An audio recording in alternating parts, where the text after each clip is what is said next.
नमस्ते दोस्तों, अरविंद्रास क्लासेस में आपका स्वागत है। इस सेशन में हम अप्रैल 2026 के यूपी करंट अफेयर्स को एग्जाम ओरिएंटेड अप्रोच के साथ सिंप्लीफाई करेंगे। स्वागत है आप सभी का। देखिए, हमारा जो आज का ये न्यूज़ बुलेटिन स्टाइल सेशन है ना, ये यूपीपीसीएस, यूपीएसएसएससी और आरओ एआरओ जैसी परीक्षाओं के लिए एक अचूक अस्त्र है। मतलब हम सिर्फ हेडलाइंस नहीं पढ़ेंगे, बल्कि उन आंकड़ों के पीछे का जो लॉजिक है उसे डिकोड कहेंगे। एकदम सही। तो अगर आज के ओवरव्यू की बात करें, तो इस विश्लेषणात्मक समीक्षा में हम इंफ्रास्ट्रक्चर में नोएडा एयरपोर्ट, शिक्षा में एआई का प्रशिक्षण और ऐतिहासिक कैबिनेट फैसलों पर चर्चा करेंगे।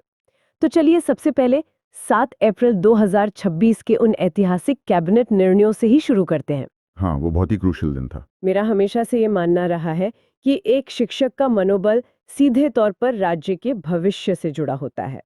तो एक्सपर्ट शिक्षकों के मानदेय में यानी हॉनरेरियम में जो वृद्धि हुई है, उसके सटीक आंकड़े क्या हैं? तो देखिए, जो हमारे पार्ट टाइम टीचर्स हैं यानी अंशकालिक प्रशिक्षक, उनका मानदेय 9,000 से बढ़ाकर सीधा 17,000 रुपए कर दिया गया है। अरे वाह, 17,000! ये तो लगभग डबल हो गया। जी हाँ, इससे राज्य के 24,717 शिक्षकों को सीधा फायदा होगा। ये उनके लिए वाकई एक गेम चेंजर है। राइट। और शिक्षा मित्रों के लिए क्या निर्णय लिया गया है? शिक्षा मित्रों के मामले में भी ऐसा ही हुआ है। उनका मानदेय 10,000 से बढ़ाकर 18,000 रुपए कर दिया गया है। ओके, तो इससे कितने शिक्षा मित्र लाभान्वित होंगे? इससे करीब 1,43,000 शिक्षा मित्र लाभान्वित होंगे। और परीक्षा के दृष्टिकोण से जो सबसे जरूरी पॉइंट अभ्यर्थियों को याद रखना है, वो ये है कि ये नया मानदेय 1 अप्रैल 2026 से लागू माना जाएगा। 1 अप्रैल 2026। हमने स्कूल के शिक्षकों की बात की, लेकिन जब छात्र स्कूल से निकलता है तो उसे सीधा रोजगार चाहिए। मैंने सुना है कि कैबिनेट ने एक मेट्रो यूनिवर्सिटी को भी मंजूरी दी है। बिल्कुल। और अगर हम इसका ज्योग्राफिक पिन पॉइंटिंग करें, तो ये पश्चिमी यूपी का हिस्सा है। गौतम बुद्ध नगर यानी ग्रेटर नोएडा में 26.1 एकड़ जमीन पर इस रोजगारोन्मुखी मेट्रो यूनिवर्सिटी की स्थापना हो रही है। ग्रेटर नोएडा को ही क्यों चुना गया इसके लिए? क्योंकि ग्रेटर नोएडा पहले से ही एक बहुत बड़ा आईटी और मैन्युफैक्चरिंग हब है। जब आप वहां यूनिवर्सिटी बनाते हैं, तो आप सीधे तौर पे इंडस्ट्री की डिमांड और छात्रों की सप्लाई को जोड़ देते हैं। मतलब ये क्लासरूम से लेकर कॉर्पोरेट क्यूबिकल तक की एक डायरेक्ट पाइपलाइन है। एकदम सही। और इसके अलावा इंफ्रास्ट्रक्चर को लेकर एक और बड़ा फैसला हुआ है। पूरे राज्य में पब्लिक प्राइवेट पार्टनरशिप यानी पीपीपी मॉडल के तहत 59 नए बस टर्मिनल बनाए जा रहे हैं। मैंने पढ़ा कि इन बस टर्मिनल्स में वीआईपी लाउंज और रेस्टोरेंट जैसी सुविधाएं होंगी। क्या बस स्टैंड पर इतना खर्च करना व्यवहारिक है? देखिए, इसे ऐसे समझना होगा। जब कोई बड़ा निवेशक या टूरिस्ट शहर में बस से उतरता है, तो वो टर्मिनल उसका फर्स्ट इंप्रेशन होता है। सरकार पब्लिक ट्रांसपोर्ट की इमेज को पूरी तरह से ट्रांसफॉर्म करना चाहती है। इमेज ट्रांसफॉर्मेशन से मुझे छात्रों के तकनीकीकरण की याद आ रही है। टैबलेट और एआई वाले प्रोजेक्ट्स कैसे चल रहे हैं? स्वामी विवेकानंद युवा सशक्तिकरण योजना जो हायर एजुकेशन के लिए है, उसका बजट इस बार 3,000 करोड़ रुपए रखा गया है। 3,000 करोड़! ये तो बहुत भारी भरकम बजट है। हाँ, और इसमें 25 लाख निःशुल्क टैबलेट बांटे जाएंगे। अगर हम इसका ट्रैक रिकॉर्ड देखें, तो 2021 से अब तक 60 लाख स्मार्टफोन पहले ही बांटे जा चुके हैं। राइट। लेकिन एक डिवाइस सिर्फ हार्डवेयर है, जब तक उसमें सही सॉफ्टवेयर न हो। माध्यमिक शिक्षा में जो प्रोजेक्ट प्रवीण चल रहा है, उसका क्या स्टेटस है? किया जा रहा है। 1 मिनट।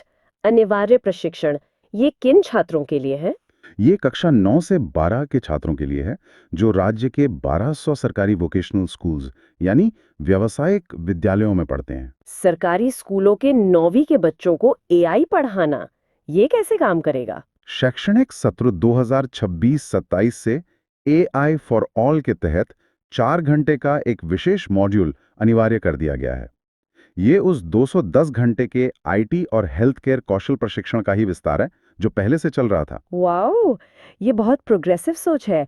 लेकिन अब शिक्षा से आगे बढ़ते हुए हमारे दूसरे सेगमेंट पर आते हैं, सामाजिक न्याय और संस्थागत विकास। बिल्कुल। Doctor B R. अंबेडकर मूर्ति विकास योजना के लिए 403 करोड़ रुपए का बजट रखा गया। अक्सर सवाल उठता है कि ये पैसा इंफ्रास्ट्रक्चर की जगह मूर्तियों पर क्यों? सवाल वाजिब है, लेकिन किसी भी समाज का विकास सिर्फ इमारतों से नहीं होता। सांस्कृतिक प्रतीकों का संरक्षण भी उतना ही जरूरी है।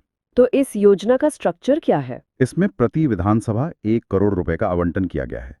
हर विधानसभा में अधिकतम 10 मूर्तियों का सौंदर्यीकरण हो सकता है और प्रति मूर्ति अधिकतम सीमा 10 लाख रुपए है। ओके, यानी महान संतों सुधारकों की विरासत को जीवित रखने का प्रयास है।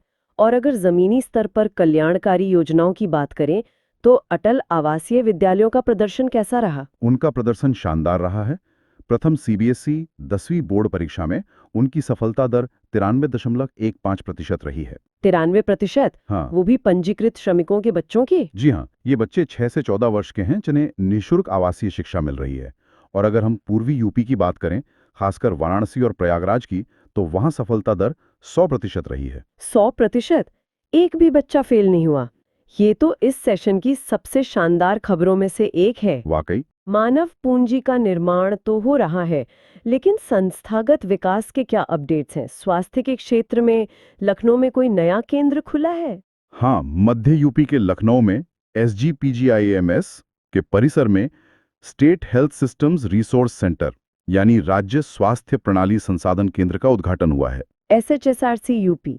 इसका मुख्य काम क्या होगा? ये national health systems resource centre का ही राज्य स्तरीय विस्तार है। इसका लक्ष्य है विकसित उत्तर प्रदेश 2047 के अनुरूप स्वास्थ्य सेवाओं को सुदृढ़ करना। राइट।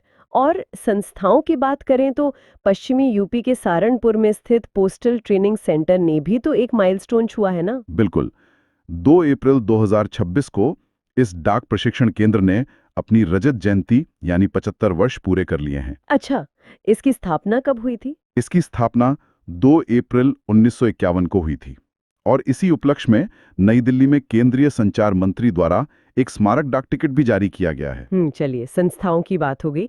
अब हम अपने तीसरे सेगमेंट में चलते हैं। अब संरचना और आर्थिक प्रगति की उड़ान।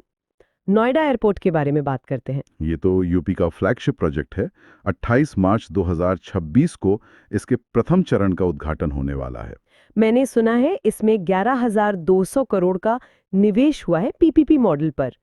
इसे वैश्विक प्रवेश द्वार क्यों कहा जा रहा है? क्योंकि इसकी तकनीक बहुत एडवांस है। ये गौतम बुद्ध नगर में स्थित है और नेट जीरो एमिशन यानी शून्य उत्सर्जन पर आधारित है। इसका रनवे 3900 मीटर लंबा है। नेट जीरो होना अपने आप में बहुत बड़ी बात है। इसकी क्षमता के आंकड़े क्या है? यात्री क्षमता की बात करें तो प्रथम चरण में ये 12 मिलियन प्रतिवर्ष होगी, जो अंतिम चरण में 70 मिलियन हो जाएगी। और कार्गो क्षमता? क्योंकि अर्थव्यवस्था पर तो असली असर उसी का पड़ेगा। एकदम सही पकड़ा आपने। कार्गो क्षमता 2.5 लाख मीट्रिक टन से बढ़ाकर 18 लाख मीट्रिक टन की जानी है। ओह, 18 लाख मीट्रिक टन! जब इतना माल ढोने की क्षमता होगी तो आसपास कारखाने भी तो बढ़ेंगे। बिल्कुल। और इसका सीधा सबूत हमें यूपी फैक्ट्री पंजीकरण 2025-26 की रिपोर्ट में मिलता है। इस साल कुल 4746 नए कारखाने पंजीकृत हुए हैं। तो राज्य में कुल कितने रजिस्टर्ड कारखाने हो गए अब? अब राज्य में कुल पंजीकृत कारखानों की संख्या 32,019 हो गई है। क्या इसका जियोग्राफिक डिस्ट्रीब्यूशन सब जगह समान है? नहीं, यहीं पे सबसे बड़ा डेटा पॉइंट है। पश्चिमी यूपी का इसमें भारी दबदबा है। अकेले पश्चिमी यूपी में 10,895 कारखाने, और बाकी क्षेत्रों में? उसके बाद मध्य क्षेत्र में 3526 और पूर्वी क्षेत्र में 3205 कारखाने। और बुंदेलखंड का क्या हाल है? बुंदेलखंड में अभी सिर्फ 215 कारखाने। इतना बड़ा अंतर। खैर, इंफ्रास्ट्रक्चर बढ़ेगा तो वहां भी विकास होगा। लेकिन अगर हम रूरल इकोनॉमी की बात करें तो यूपी का एक ऐसा सेक्टर है जहां वो पूरे भारत में नंबर 1 है। आप दुग्ध उत्पादन की बात कर रही हैं। बिल्कुल।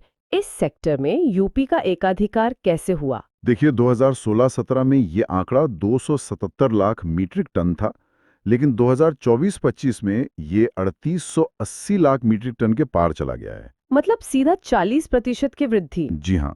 और इसी के साथ भारत के राष्ट्रीय दुग्ध उत्पादन में यूपी की अकेले की हिस्सेदारी 16% हो गई है, जो प्रथम स्थान पर है। वाह, ये ग्रामीण अर्थव्यवस्था की असली ताकत है। और इसी से जुड़ा है हमारा चौथा सेगमेंट, ग्रामीण सशक्तिकरण, खेल और पर्यावरण। हाँ, ग्रामीण अर्थव्यवस्था को डिजिटल युग से जोड़ने के लिए एक पोस्ट ऑफिस स्कीम भी लॉन्च हुई है, इंडिया पोस्ट फ्रेंचाइजी योजना 2.0। इसके बारे में बताइए। इसे APT 2.0 भी कहते हैं।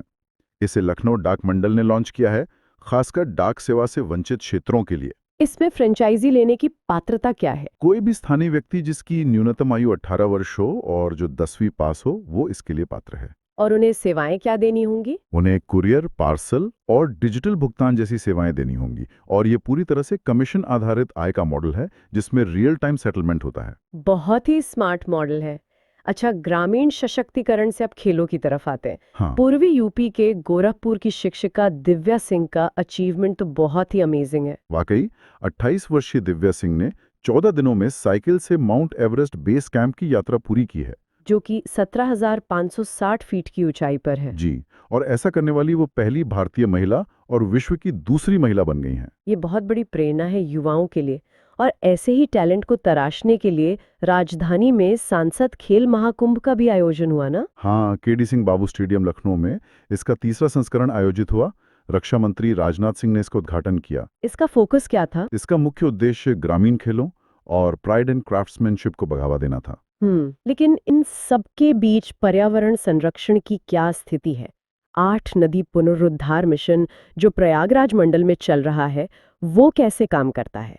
इस मिशन की खासियत है कि ये मुख्य नदियों के बजाय छोटी सहायक नदियों पर फोकस करता है। ओके, कौन-कौन सी नदियां हैं इसमें? जैसे फतेहपुर में छोटी नदी जो ससुर खदेरी की सहायक है, और पांडु नदी। प्रयागराज में सप्री, कर्णावती और वरुणा। और प्रतापगढ़ में?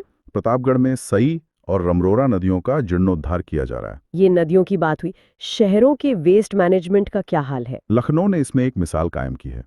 वहां संधारणीय अपशिष्ट प्रबंधन के लिए 250 नए ईवी और सीएनजी कूड़ा वाहन लॉन्च किए गए हैं। तो अब कुल कितने स्वच्छ वाहन हो गए हैं वहां? अब कुल 1000 वाहनों का बेड़ा हो गया है। और इसी का परिणाम है कि स्वच्छ सर्वेक्षण 2024-25 में लखनऊ भारत का तीसरा सबसे स्वच्छ शहर बन गया है। 10 लाख से अधिक आबादी वाली श्रेणी में।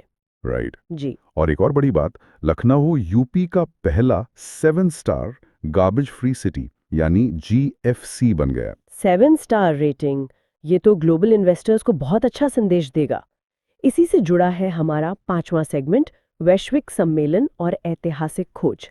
UP skill capital of the world बनने की ओर बढ़ रहा है। बिल्कुल। पश्चिमी यूपी के ग्रेटर नोएडा में इंडिया एक्सपो मार्ट है। वहां इंडिया स्किल्स राष्ट्रीय प्रतियोगिता 2025-26 का आयोजन हुआ। इसमें कितने युवाओं ने भाग लिया? 650 से ज्यादा युवाओं ने 63 कौशल श्रेणियों में हिस्सा लिया। यहां से चुने गए युवा वर्ल्ड स्किल्स शंघाई 2026 में भारत का प्रतिनिधित्व करेंगे। और पूर्वी यूपी में भी एक ग्लोबल एक्सपो हुआ है सोलर एनर्जी पर। हाँ, 8 से 9 अप्रैल 2026 के बीच वाराणसी के दीनदयाल उपाध्याय हस्तकला संकुल में ग्लोबल सोलर एक्सपो 2026 का आयोजन हुआ। इसका मुख्य एजेंडा क्या था? इसका फोकस क्लीन एनर्जी ट्रांजिशन और नेट जीरो लक्ष्य पर मंथन करना था। भविष्य की इन सब तकनीकों के बीच एक खबर इतिहास से भी है। अयोध्या में जो पांडुलिपि मिली है उसकी क्या डिटेल्स है? ये बहुत ही महत्वपूर्ण खोज है। मध्य यूपी के अवध क्षेत्र यानी अयोध्या में लगभग 150 से 200 वर्ष पुरानी देवनागरी पांडुलिपि प्राप्त हुई है। इसे कहाँ संरक्षित किया गया है? इसे अंतर्राष्ट्रीय रामकथा संग्रहालय में संरक्षण के लिए रखा गया है। और इसका ऐतिहासिक महत्व क्या है? महत्व ये है कि ये पांडुलिपि नागरी लिपि से देवनागरी के विकास क्रम को बहुत स्पष्ट रूप से दर्शाती है। बहुत खूब। एजुकेशन और डिजिटल क्रांति। राज्य के विकास की नींव तो शिक्षा ही है। स्कूल चलो अभियान 2026 काफी न्यूज में रहा। हाँ, इसको 1 अप्रैल 2026 को श्रावस्ती से लॉन्च किया गया। श्रावस्ती को चुनना लॉजिकल है क्योंकि वो लोएस्ट लिटरेसी वाला जिला है। पर क्या बुनियादी साक्षरता के लिए ग्राउंड लेवल पर कुछ नया हो रहा है? हाँ, इस बार फ्रेमवर्क माइक्रो टारगेटेड है। इनका टारगेट 2026-27 के लिए 100% एनरोलमेंट है। और इसके लिए आउट ऑफ स्कूल बच्चों की strictly door to door mapping हो रही है। Oh, door to door. बिल्कुल। और सबसे बड़ा स्टेप है डायरेक्ट बेनिफिट ट्रांसफर यानी प्रत्यक्ष लाभ हस्तांतरण। बच्चों को 1200 रुपए का डीबीटी सीधे उनके अकाउंट में दिया जा रहा है ताकि लीकेजेस बंद हो जाएं। राइट। ये डीबीटी तो डेफिनेटली एक गेम चेंजर है। लेकिन इतने सारे छात्रों का डेटा मैनेज कैसे होता है? मैंने अपार प्लस डिजिटल रजिस्ट्री के बारे में पढ़ा था। अपार प्लस एक बहुत ही क्रांतिकारी कदम है। ये one nation one student ID concept है, एक 12 अंकों की विशिष्ट जीवन भर पहचान संख्या। ओके। अब तक यूपी में 4.24 करोड़ छात्रों का डेटा इसमें आ चुका है। ये डिजी लॉकर और एकेडमिक क्रेडिट बैंक से लिंक होता है। तो अगर कोई बच्चा माइग्रेट करता है तो उसकी हिस्ट्री लूज नहीं होती। वाओ, यानी फिजिकल फाइल्स का झंझट खत्म। और अगर हम फिजिकल इंफ्रास्ट्रक्चर की बात करें तो ऑपरेशन कायाकल्प और निपुण भारत का भी जिक्र था। सही कहा। ऑपरेशन कायाकल्प के तहत लगभग 1.33 लाख विद्यालयों में 19 मानकों पर सुधार हुआ है, जैसे शौचालय, पेयजल वगैरह। राइट। और इसी के चलते 32,480 प्राथमिक विद्यालयों को निपुण घोषित करके 50,000 रुपए का उत्कृष्टता पुरस्कार दिया गया है। ये तो एक हेल्दी कंपटीशन पैदा करता होगा स्कूल्स के बीच। एग्जैक्टली। चलिए स्लाइड 3 पे चलते हैं। शिक्षा के बाद रूरल इकोनॉमी और महिला सशक्तिकरण। मुझे लगता है महिलाओं को मजबूत करना एक पेड़ की जड़ों को सींचने जैसा है। बिल्कुल सही उपमा दी आपने। महिला समर्थन योजना ने अवध क्षेत्र में बहुत इम्पैक्ट डाला है, राइट? हाँ, मध्य यूपी के अवध क्षेत्र के 1500 से ज्यादा गांव इसमें कवर हुए हैं। यहाँ डेयरी इंटीग्रेशन के तहत रोजाना 4 लाख लीटर दूध का संग्रहण हो रहा है और 1,380 करोड़ रुपए से अधिक की रकम सीधे महिलाओं के बैंक अकाउंट में डीबीटी के जरिए आई है। वैसे एक और स्कीम जो 19 अप्रैल 2026 को आई थी, प्रेरणा कैंटीन। हम्म। इसमें गन्ना विभाग और यूपी एसआरएलएम यानी UP state rural livelihood mission के बीच एक मेमोरेंडम ऑफ अंडरस्टैंडिंग यानी समझौता ज्ञापन हुआ है। राइट। ये एमओयू बहुत यूनिक है। पर इसका प्रैक्टिकल फायदा क्या है? देखिए, गन्ना सहकारी समितियों में ये कैंटीन्स बनेंगी जिन्हें सेल्फ हेल्प ग्रुप्स एसएचजी की महिलाएं चलाएंगी। शुरुआती 2 साल तक उन्हें 100% निःशुल्क स्थान मिलेगा। Wait, free space? हाँ, और 2 साल बाद उन्हें सिर्फ 50% किराया देना होगा। ये उन्हें अपना बिजनेस स्टेबलाइज करने का एक बफर टाइम देता है। ये तो सच में सस्टेनेबल इंक्यूबेशन मॉडल है। और समावेशी कल्याण में इंक्लूसिव एजुकेशन का भी जिक्र है। ओबीसी और ट्रांसजेंडर छात्रवृत्ति में पहली बार ट्रांसजेंडर समुदाय को स्पष्ट रूप से शामिल किया गया है। ये एक हिस्टोरिकल स्टेप है। जिनकी आय 2 लाख रुपए या उससे कम है, उन्हें इसका लाभ मिलेगा। लगभग 36.75 लाख छात्र इससे लाभान्वित हो रहे हैं। राइट। अब थोड़ा नेशनल लेवल पे चलते हैं। स्लाइड 4। एसजीपीजीआई लखनऊ ने यूपी का पहला सफल हृदय प्रत्यारोपण यानी हार्ट ट्रांसप्लांट किया है। ये बहुत बड़ी ऐतिहासिक उपलब्धि है। बिल्कुल। एसजीपीजीआई की स्थापना 1983 में हुई थी और ये ट्रांसप्लांट प्रोफ एसके अग्रवाल की टीम ने किया। पर इसमें सबसे इंपॉर्टेंट था नॉटो और सोटो का कोऑर्डिनेशन। नेशनल और state organ and tissue transplant organisations. Exactly. इनके कोऑर्डिनेशन के बिना ऑर्गन्स को टाइम पर ट्रांसपोर्ट करना लगभग नामुमकिन होता है। Make sense. और हेल्थ केयर रैंकिंग्स में आयुष्मान भारत में भी यूपी नंबर 1 है। हाँ, ईबीपीएम जेवाई में सबसे ज्यादा कार्ड कवरेज और ग्रीन चैनल भुगतान से क्लेम सेटलमेंट यूपी में टॉप पर है। साथ ही एबीडीएम में हेल्थ रिकॉर्ड लिंकेज और एचएमआईएस अलाइनमेंट में भी यूपी पहले स्थान पर है। Oh wow! और सिर्फ हेल्थ में ही नहीं, प्रोक्योरमेंट में भी यूपी टॉप पर है। गवर्नमेंट ई मार्केटप्लेस यानी जेम पोर्टल पर 2025-26 में 22,337 करोड़ की खरीद के साथ यूपी फर्स्ट है। गुजरात 14,009 करोड़ और महाराष्ट्र 6,113 करोड़ पर रह गए। सही डेटा दिया आपने।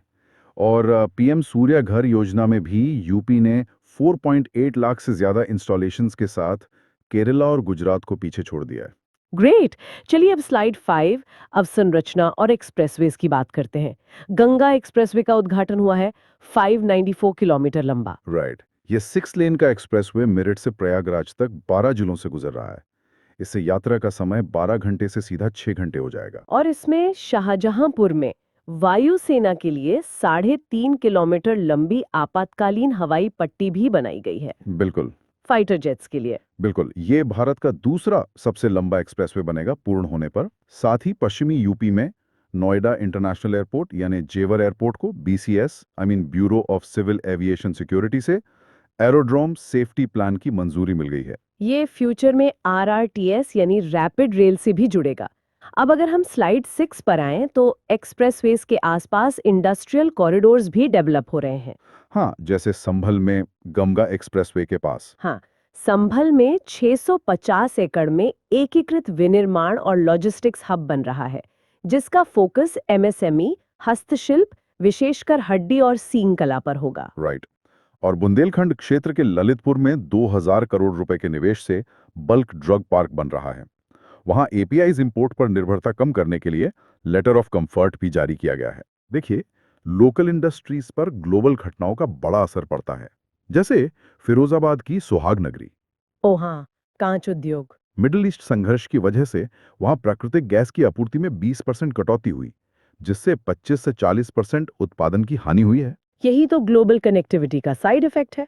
पर इसका एक पॉजिटिव साइड भी है। फ्री ट्रेड एग्रीमेंट यानी मुक्त व्यापार समझौता के कारण भारत और न्यूजीलैंड के बीच कानपुर और आगरा के चमड़ा और वस्त्र उद्योग को ड्यूटी फ्री एक्सेस मिल गया है। जो कि उनके ओडीओपी यानी वन डिस्ट्रिक्ट वन प्रोडक्ट का हिस्सा है। अब स्लाइड 7 पर आते हैं, जहां हम पर्यावरण को बैलेंस करने की बात करेंगे। पश्चिमी यूपी में अलीगढ़ की शेखा झील अप्रैल 2026 में भारत की 99वीं रामसर साइट बन गई है। ये बहुत इंपॉर्टेंट करंट अफेयर है। शेखा झील सेंट्रल एशियन फ्लाईवे से आने वाले प्रवासी पक्षियों समेत 249 पक्षी प्रजातियों का घर है। राइट। और इसके साथ यूपी में अब कुल 12 रामसर स्थल हो गए हैं, जो तमिलनाडु के बाद दूसरे नंबर पर है। वैसे यूपी का सबसे छोटा रामसर स्थल पटना पक्षी अभयारण्य है, एटा में। सही जानकारी है। इसके अलावा चंबल के बैडलैंड्स में इको टूरिज्म हब डेवलप हो रहा है। ये राष्ट्रीय चंबल अभयारण्य का हिस्सा है, जहां घड़ियाल और गंगा डॉल्फिन मिलती हैं। यहाँ तो इटावा लायन सफारी जो 374 एकड़ में है, और पंचनदा जहाँ 5 नदियों का संगम है, और बातेश्वर के 101 प्राचीन शिव मंदिर भी आकर्षण का केंद्र है। बिल्कुल। अब अगर हम शहरी पर्यावरण या स्लाइड 8 पर चलें, तो गोरखपुर में वेस्ट टू वेल्थ की एक बड़ी पहल हुई है। ईस्टर्न यूपी में। हाँ, वहाँ 1055 करोड़ रुपए की 497 परियोजनाओं पर काम हो रहा है। इसके 3 प्रमुख स्तंभ हैं। पहला है legacy waste eco park. Ramgarh Tal तटबंध के पास 40 एकड़ भूमि पर 2.26 लाख मेट्रिक टन कचरा जमा था, जिसे साफ करके इको पार्क बनाया गया है, गार्बेज टू गोल्ड। वाओ। और बाकी 2 स्तंभ। दूसरा है बुनियादी ढांचा, जहां सीएम ग्रेड यानी chief minister green road infrastructure development के तहत 6 स्मार्ट सड़कें बन रही हैं, हरित पट्टी और एलईडी के साथ। और तीसरा है नागरिक भागीदारी। स्वच्छ स्कूल अभियान में 1 लाख से ज्यादा छात्र आरआरआर मॉडल अपना रहे हैं, ताकि शहर को 7 स्टार गार्बेज फ्री सिटी बनाया जा सके। चलिए अब स्लाइड 9 यानी एंशिएंट सिटीज की तरफ चलते हैं।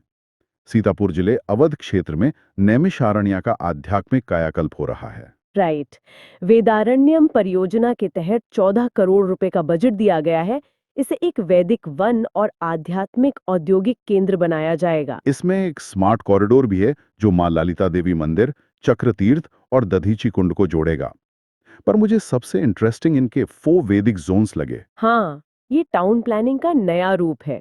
ऋग्वेद जोन प्रकृति, योगा और ध्यान पर होगा।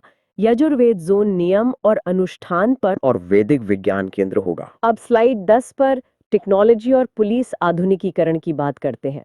गोरखपुर के एमपीआईटी में एक सेंटर ऑफ एक्सीलेंस बन रहा है एआई अवेयरनेस के लिए। हाँ, 50 करोड़ की लागत से टीसीएस के सहयोग से यहाँ 60 दिन का जेनरेटिव एआई और साइबर सुरक्षा प्रशिक्षण दिया जाएगा। और यूपी पुलिस की मिशन शक्ति के तहत वाराणसी में पासिंग आउट परेड हुई।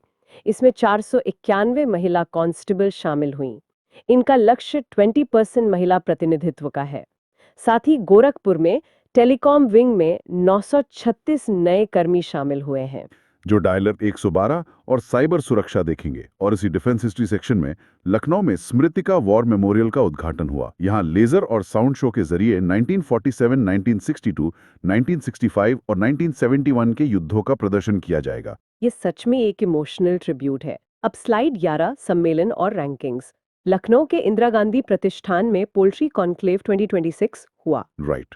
यहाँ डिमांड 3.5 से 5.5 करोड़ अंडों की है और प्रोडक्शन सिर्फ 1.5 से 1.7 करोड़। पर इस कॉन्क्लेव में एक नया नियम आया है कि अब अंडों पर एक्सपायरी डेट अंकित करना अनिवार्य है। ये फूड सेफ्टी के लिए जरूरी भी था। बाकी वाराणसी में एमपी यूपी सहयोग सम्मेलन हुआ ओडीओपी और टूरिज्म बढ़ाने के लिए। और लखनऊ में 6ठी यूपी कृषि विज्ञान कांग्रेस हुई। और गवर्नेंस में आईजीआरएस यानी इंटीग्रेटेड ग्रीवेंस रेड्रेसल सिस्टम में रामपुर ने लगातार तीसरे महीने प्रथम स्थान प्राप्त किया है। ये जनता की शिकायतों के तेजी से निवारण का सबूत है। आखिरी स्लाइड 12 पे आते हैं। स्कूल वाहन सुरक्षा के लिए 1 से 15 अप्रैल तक सभी स्कूल बसों का 100% निरीक्षण किया गया। डिजिटल निगरानी के लिए एक नया यूपी आईएसबीएमपी पोर्टल भी लॉन्च हुआ। और शिक्षा के क्षेत्र में आरटीई यानी राइट टू एजुकेशन के तहत 1.03 लाख कमजोर वर्ग के बच्चों का निजी स्कूलों में नामांकन करवाया गया है। इसमें लखनऊ, वाराणसी, बुलंदशहर और बदाऊं टॉप पर रहे। ये पोर्टल एनआईसी द्वारा विकसित किया गया था। और कुछ अन्य घोषणाएं भी थीं, जैसे 3 लाख से अधिक आंगनवाड़ी कर्मचारियों और सहायकों के मानदेय में वृद्धि की गई और उन्हें स्मार्टफोन बांटे गए। साथ ही ग्रेटर आगरा प्रोजेक्ट अनाउंस हुआ है। 449.65 हेक्टेयर क्षेत्र में 5,142 करोड़ रुपए की लागत से रायपुर और रेहान कलान गांव में विकास होगा। चलिए, तो हमने आज इंफ्रास्ट्रक्चर से लेकर इतिहास तक सब कुछ कवर कर लिया है। अब हम शो के आखिरी और छठे सेगमेंट पर पहुंच चुके हैं। यानी हमारे सुपर फास्ट रिवीजन राउंड का समय आ गया है। बिल्कुल। तो अभ्यर्थियों का ध्यान चाहूंगी। चलिए शुरू करते हैं bullet train revision. Expert, over to you. तो सब लोग ध्यान दें। पहला, 28 मार्च 2026 अंतर्राष्ट्रीय हवाई अड्डा प्रथम चरण, गौतम बुद्ध नगर, 12 मिलियन यात्री क्षमता और 3900 मीटर रनवे। दूसरा, 1 अप्रैल 2026 लखनऊ में ईवी और सीएनजी अपशिष्ट वाहन लॉन्च, यूपी का पहला 7 स्टार जीएफसी शहर बना। ओके। तीसरा, 2 अप्रैल 2026 सहारनपुर में डाक प्रशिक्षण केंद्र की रजत जयंती, 75 वर्ष पूर्ण होने पर स्मारक डाक टिकट जारी। राइट। चौथा, 7 अप्रैल 2026 समग्र यूपी के लिए कैबिनेट के अहम निर्णय, 25 लाख टैबलेट और शिक्षक मानदेय 17 से 18,000 रुपए हुआ। जी। पांचवां, 8 से 9 अप्रैल 2026 वाराणसी के हस्तकला संकुल में ग्लोबल सोलर एक्सपो में स्वच्छ ऊर्जा पर मंथन। छठा, अप्रैल 2026 गोरखपुर की दिव्या सिंह ने साइकिल से माउंट एवरेस्ट बेस कैंप फतेह किया और प्रथम भारतीय महिला बनी। बिल्कुल। 7वां अप्रैल 2026 में ही फतेहपुर और प्रयागराज में छोटी नदी पुनरुद्धार मिशन, ससुर खदेरी की सहायक नदी का जीर्णोद्धार। ओके। 8वां 2025-26 की पंजीकृत कारखाने रिपोर्ट, 4746 नए कारखाने जिनमें पश्चिमी यूपी में सर्वाधिक हैं। राइट। और आखिरी 2026-27 सत्र से समग्र यूपी में अनिवार्य एआई प्रशिक्षण, प्रोजेक्ट प्रवीण के तहत कक्षा 9 से 12 के 1200 स्कूलों में 4 घंटे का मॉड्यूल लागू। बेहतरीन। शेखा झील अलीगढ़, भारत की 99वीं रामसर साइट, यूपी में अब कुल 12 हैं। गंगा एक्सप्रेसवे मेरठ से प्रयागराज, 594 किलोमीटर 12 जिले, और शाहजहांपुर में आपातकालीन 3.5 किलोमीटर हवाई पट्टी। प्रथम हृदय प्रत्यारोपण लखनऊ, एसजीपीजीआई द्वारा नोटो और सोटो का कोऑर्डिनेशन। लॉजिस्टिक्स हब संभल, गंगा एक्सप्रेसवे के पास 650 एकड़ में एमएसएमई हब। वेदारण्यम परियोजना सीतापुर नैमिषारण्य, 14 करोड़ रुपए से 4 वेदों पर आधारित थीमाटिक वन। Legacy waste eco park Gorakhpur, 40 एकड़ रामगढ़ ताल डंप साइट को बदला गया। स्कूल चलो अभियान श्रावस्ती, 100% नामांकन लक्ष्य, 1200 रुपए DBT. Bulk drug park Lalitpur, 2000 crore रुपए का निवेश एपीआई उत्पादन के लिए। कांच उद्योग संकट फिरोजाबाद, मिडल ईस्ट तनाव से गैस आपूर्ति में 20% कटौती। जीईएम पोर्टल खरीद, 22,337 करोड़ के साथ यूपी प्रथम। पीएम सूर्याघर योजना, 4.8 लाख रूफटॉप इंस्टॉलेशंस के साथ यूपी प्रथम। प्रेरणा कैंटीन, गन्ना समितियों में एसएचजी को 2 साल तक निःशुल्क स्थान। आईजीआरएस जन शिकायत, रामपुर लगातार तीसरे महीने प्रथम। आयुष्मान भारत रैंकिंग, एनएचए द्वारा एबी, पीएमजेएवाई और हेल्थ रिकॉर्ड में यूपी प्रथम। AI centre of excellence Gorakhpur, MPIT में 50 करोड़ से टीसीएस के सहयोग से। पोल्ट्री कॉन्क्लेव लखनऊ, अंडों पर एक्सपायरी डेट अनिवार्य। चमड़ा और वस्त्र निर्यात Kanpur Agra, Bharat New Zealand FTSA duty free access. Smritika war memorial Lucknow, 1947, 62, 65, 71 के युद्धों पर साउंड एंड लेजर शो। ह्यू। ये था एक बेहतरीन रिवीजन। दोस्तों, जब आप करंट अफेयर्स पढ़ते हैं तो इस इंटरकनेक्टेडनेस को नोटिस करिए कि कैसे मिडिल ईस्ट का एक क्राइसिस सीधा फिरोजाबाद की भट्टियों को ठंडा कर देता है और कैसे एंशिएंट वैदिक साइंस और मॉडर्न एआई सेंटर्स दोनों एक साथ यूपी में ग्रो कर रहे हैं। असली पढ़ाई फैक्ट्स को रटने में नहीं, उन्हें समझने में है। इस टॉपिक से इतना ही। धन्यवाद।